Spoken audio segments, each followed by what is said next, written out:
Deep within the North Caucasus, a place of towering peaks and untamed wilderness, lies a secret locked in stone. Hidden in the remote Kabardino-Balkaria Republic of Russia, there is a mystery that defies easy explanation. Some call it a geological anomaly, a freak of nature. Others believe it is the last remnant of a forgotten civilization, a prehistoric underground megastructure built with impossible technology. Officially, it is known as the Xukovo mine, but to those who have studied its legends, it is the Kabardino-Balkaria shaft. What is certain is that it continues to challenge experts and inspire mystery seekers around the world. It's a story of ancient legends, a forgotten war, and a discovery that may force us to question everything we know about the ancient past. Join us as we descend into one of the most perplexing and unnerving discoveries of our time. In the far south of Russia, cradled by the highest mountains in Europe, lies Kabardino-Balkaria. This is a land dominated by Mount Elbrus, an ice-clad giant rising over 18,500 feet. For centuries, its steep ridges, deep valleys, and thick forests made it nearly impenetrable. Like the wider Caucasus, this region is a crossroads of cultures, home to peoples who have passed down their traditions for generations. And woven into their folklore are whispers of what lies beneath the mountains. Legends speak of hidden tunnels, endless caverns, and subterranean cities built in a time before memory. Some tales describe passages that were not carved by water, but by hands, wielding tools of unimaginable power. To many, these were just stories, but to a few, they were a map. By the late 20th century, explorers began to take a closer interest. One of those people was Artur Xukovo, a Russian speleologist, a cave scientist. Xukovo was different. He didn't just rely on geological maps. He paid attention to local stories and old wartime records. He believed that folklore often contained a kernel of truth. Xukovo became convinced that the legends and the wartime secrets pointed to the same place. He set out with a small team, ready to test whether the stories of a man-made shaft deep inside the mountains were true. In 2011, after years of searching, he found it. On a rugged slope, partially hidden by rockfall, was a narrow, vertical opening. Unlike a natural cave mouth, its edges were unnervingly straight. It didn't descend at an angle, it plunged directly down, as if a colossal drill had pierced the heart of the mountain. Artur Xukovo stood at the edge, knowing the descent ahead was not into a cave, but into the unknown. The initial drop was estimated at 130 feet, the height of a 12-story building. The descent was slow and claustrophobic. The shaft was so narrow their shoulders brushed against the walls. But it was the walls themselves that seized their attention. In the beams of their headlamps, they saw not the jagged, uneven rock of a natural fissure, but surfaces that were astonishingly flat and smooth, almost polished. The lines ran parallel, with a geometric precision that felt utterly alien to the chaos of nature. Over an hour later, their ropes ran out. They had reached the bottom. The shaft suddenly opened into a vast, cavernous hall. As their lights swept across the space, the team fell silent. They were standing inside the mountain, in a chamber of colossal proportions. The ceiling soared 120 feet above them. But this was no natural grotto. The walls were constructed from rows of massive rectangular blocks. Each block had straight edges and flat faces, fitted together with breathtaking precision. The joints between them were so tight that in many places a knife's edge couldn't slip between them. Explorers estimated some of the blocks weighed upwards of 200 tons, heavier than a blue whale, and far beyond the capacity of any known ancient construction technique.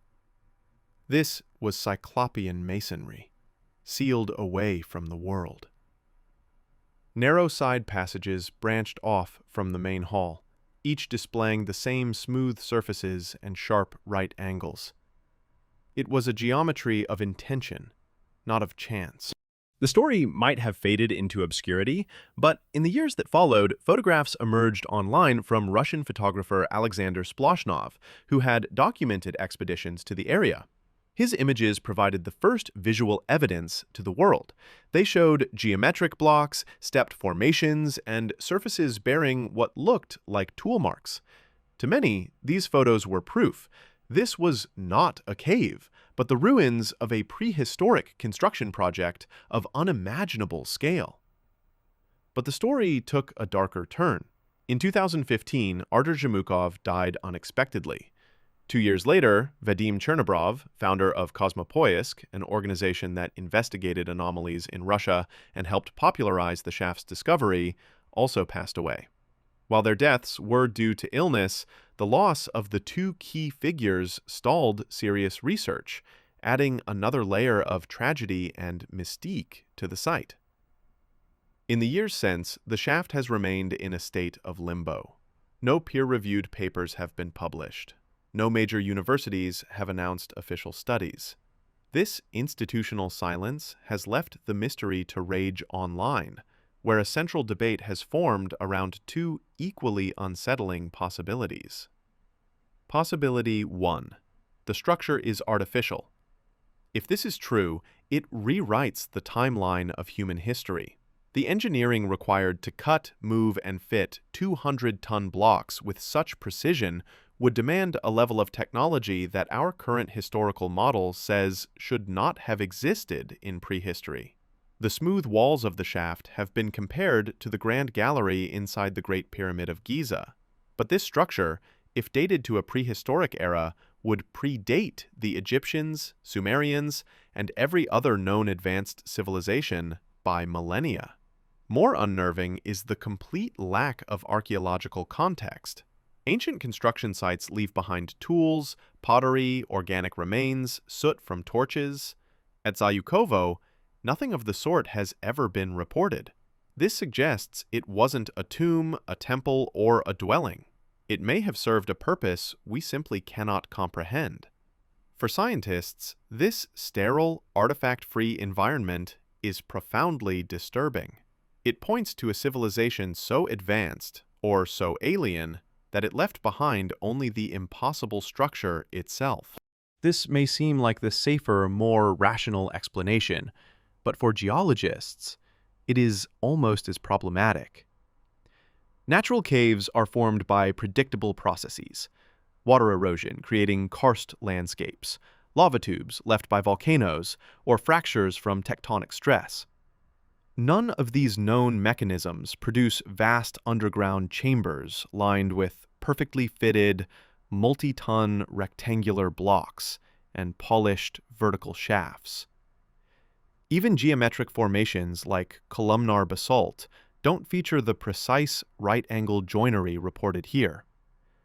If the shaft is natural, it represents a geological phenomenon that has never been documented. It would mean the fundamental models of how our planet shapes itself are incomplete. It would suggest that forces exist within the Earth that can mimic intelligent design with terrifying accuracy. This is the real reason the Kabardino-Balkaria shaft is so unnerving to the scientific community. It's not about monsters or curses. It's about a fundamental breakdown in our understanding.